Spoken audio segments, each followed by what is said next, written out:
لا علم لنا إلا ما علمتنا إنك أنت العليم الحكيم. اللهم أخرجنا من ظلمات الوهم وأكرمنا بنور الفضل وافتح علينا بمعرفة العلم وسهل أخلاقنا بالحلم واجعلنا ممن يستمعون القول فيتبعون أحسنه. اللهم زدنا علما وارزقنا فهما. نوينا التعلم والتعليم والتذكر والتذكير والنفع والانتفاع والإفادة والاستفادة والحث على التمسك بكتاب الله وسنة رسوله والدعاء إلى الهدى والدلالة على الخير ابتغاء وجه الله ومرضاته وقربه وثوابه. بسر الفاتحة. أعوذ بالله من الشيطان الرجيم. بسم الله الرحمن الرحيم. الحمد لله رب العالمين الرحمن الرحيم مالك يوم الدين إياك نعبد وإياك نستعين اهدنا الصراط المستقيم صراط الذين أنعمت عليهم غير المغضوب عليهم ولا الضالين آمين. رب اغفر لنا ولوالدينا آمين. Saudara-saudara jemaah Majelis Zikir wa Ta'lim Musalla Nurul Hikmah yang saya hormati dan muliakan, terkhusus segenap jajaran DKM Dewan Kemakmuran Musalla Nurul Hikmah, Ustaz Uzani MPD beserta jajaran yang saya muliakan, dan guru kita bersama Mukarram Kiai Muhammad Sukri Ibn Hadi Muhsin yang saya hormati dan muliakan, dan juga penasihat seperti Nurul Hikmah, Musalla Nurul Hikmah, Ustaz Dimas Wan yang saya muliakan, dan semua para pencinta ilmu yang hadir di malam ini, yang insya Allah semuanya selalu diberkahi Allah. Amin. Alhamdulillah, di kesempatan malam ini kita dapat berkumpul kembali, bermuajahah duduk bersama di majlis Rasulullah Sallallahu Alaihi Wasallam dengan niat dan tujuan yang sama, yakni untuk mencari, menggali ilmu-ilmu Allah dan sekaligus berharap akan ridha dan kasih sayang Allah. Mudah-mudahan apa yang kita niatkan malam ini diijabah oleh Allah Subhanahu wa Ta'ala. Amin ya Allah. Saudara, kita lanjut kembali kajian kitab kita, bahasan kita pada kesempatan yang lalu menerangkan tentang bab niat, betul? Yang belum tuntas untuk kita bahas. Nah, ini kita lanjut lagi. Ya, bab niat yang saudara semuanya sudah banyak maklum. Ya, hadis tentang niat dan sudah di luar kepala semuanya ya. Hadis, karena memang hadis ini diturunkan Nabi ini untuk memberikan faidah bagi kita umat Islam. Kenapa? Karena hadis yang diriwayatkan oleh Imam Bukhari wa Muslim yang disanadkan oleh Umar ibn Khattab ya, ini menunjukkan arti bahwa begitu pentingnya niat di dalam amal itu. Kalau disebutkan dalam hadis itu innamal a'malu binniyat, sesungguhnya segala amal itu tergantung pada niat. Wa innama likulli imri'in ma nawa, dan sesungguhnya segala urusan seseorang itu terletak terhadap apa yang diniatkannya. Faman kanat hijratuhu ila Allahi wa rasulih fa hijratuhu ila Allahi wa rasulih. Barang siapa yang hijrahnya karena mengharapkan ridha Allah dan Rasulnya, maka hijrahnya itu akan ia dapatkan, artinya niat itu akan ia dapatkan Allah dan Rasulnya pun ridha di balik hijrahnya. Tapi sebaliknya, wa man kanat hijratuhu lidunya yusibuha aw imra'atin yankihuha fa hijratuhu ila ma hajara ilaihi. Dan siapa orang yang hijrahnya itu karena ingin dunia yang dicari dan atau karena wanita yang ingin dinikahi, maka hijrahnya itu pun akan terpulang pada apa yang ia niatkan. Dia pengen dunia, dapat dunia, cuma dia gak dapat ridhonya Allah dan Rasul. Dan kalau dia pengen perempuan yang ingin dia nikahi, dia dapat perempuan, cuma dia gak dapat ridho dari Allah dan Rasul.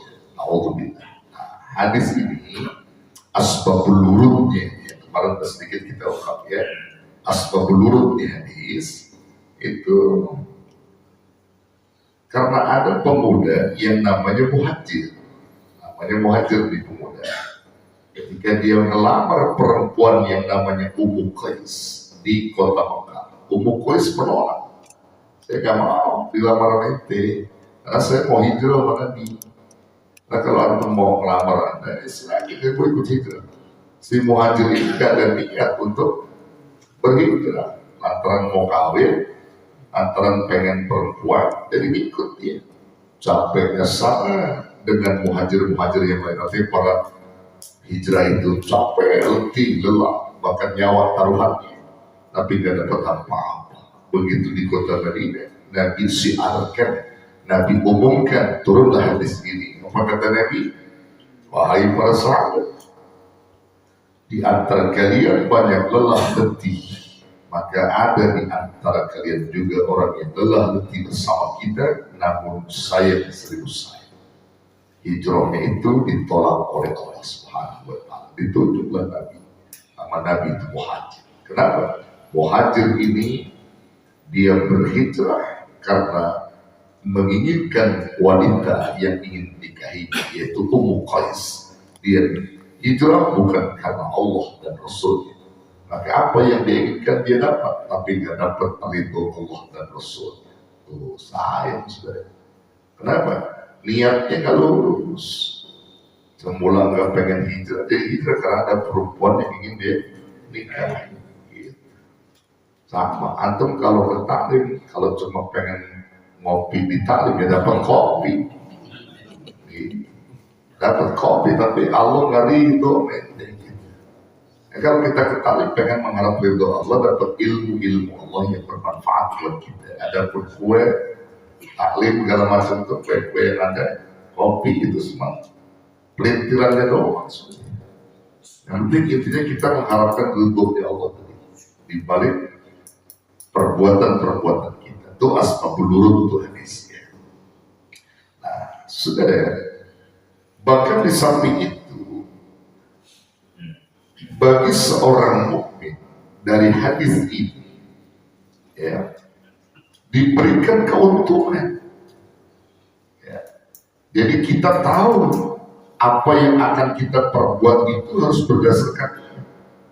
Kalau niat kita gagal tulus, ya, gak dapat apa-apa. Maka kita segera beristighfar saat kita tidak lurus niat. Istighfar astagfirullah. Ini yang benar kita niat. Nah, ada hadis ini.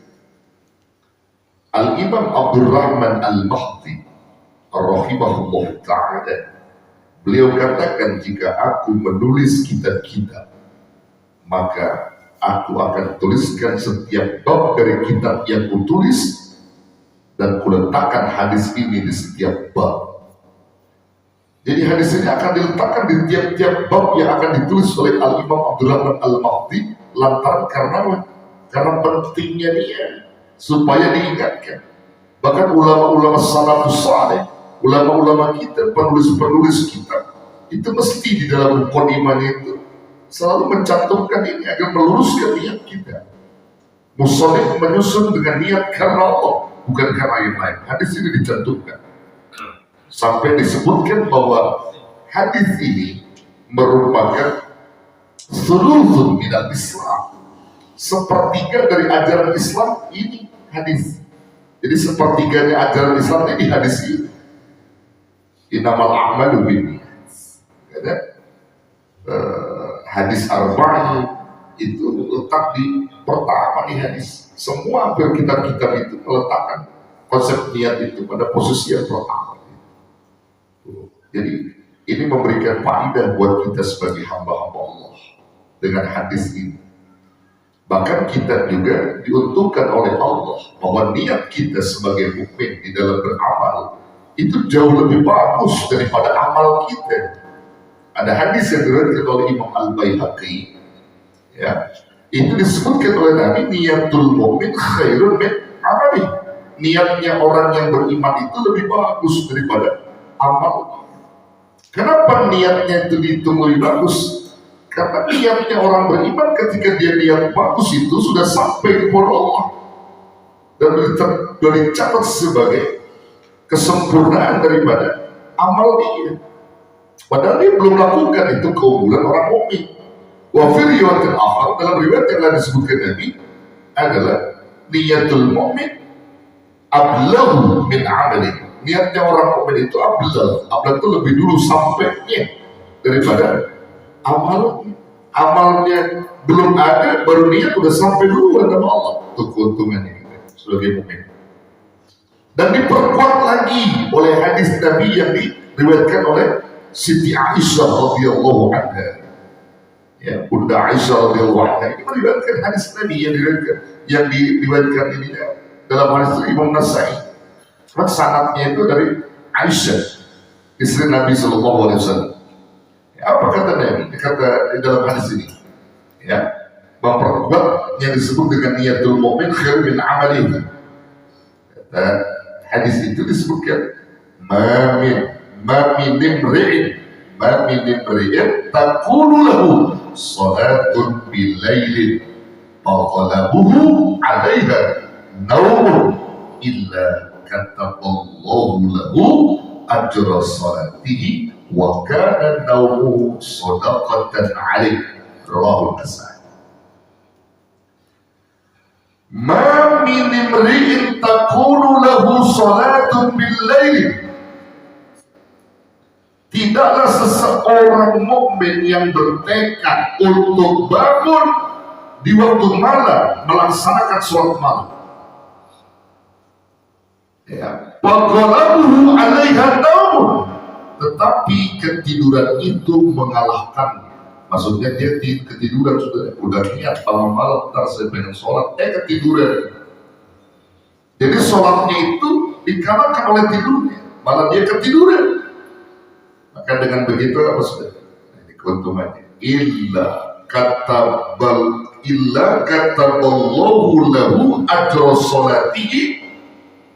Maka Allah bakal menulis, ya, pahala sholat malam untuknya.